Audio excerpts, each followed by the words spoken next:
আজকের এপিসোডে দেখবেন রূপা টোটো ধরে চলে যেতে চায়, তখন হঠাৎ বাচ্চাদের কথা মনে করে রূপা থেমে যায়।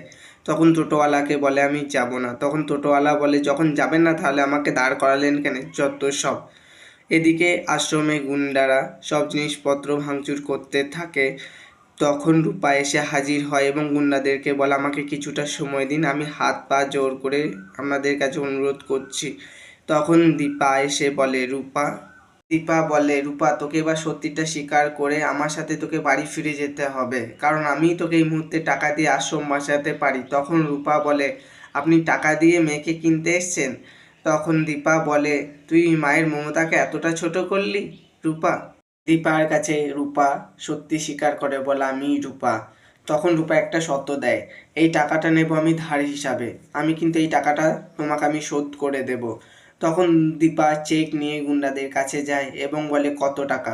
তখন গুন্ডারা বলে 10 লক্ষ টাকা। তখন গুন্ডারা বলে এত টাকা শুনে আপনি কি দাঁড়িয়ে গেলেন? তখন দীপা বলে আমি যখন দেবো বলেছি তখন দেবই। দীপা গুন্ডাদের হাতে চেকটা দেওয়ার আগে দীপা একটা শর্ত দেয়, বলে তুমি কখনো কোনোদিন এই বাচ্চাদেরকে উত্ত্যক্ত করতে পারবে না, কোনোদিন এই আশ্রম থেকে তাড়াতে পারবে না। তুমি যদি এই শর্ত মানো তবেই তুমি এই চেকটা পাবে।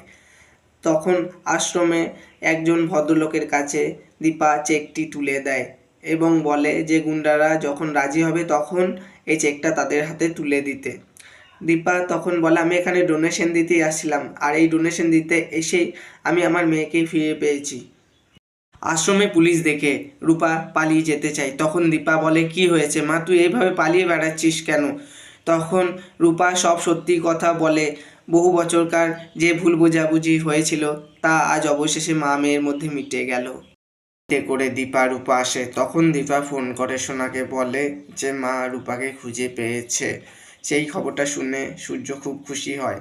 অবশেষে দীপা আর রূপা সেনগুপ্ত পরিবারে ফিরে এলো। এবার দেখার উর্মি কীভাবে নেয় এই ব্যাপারটা।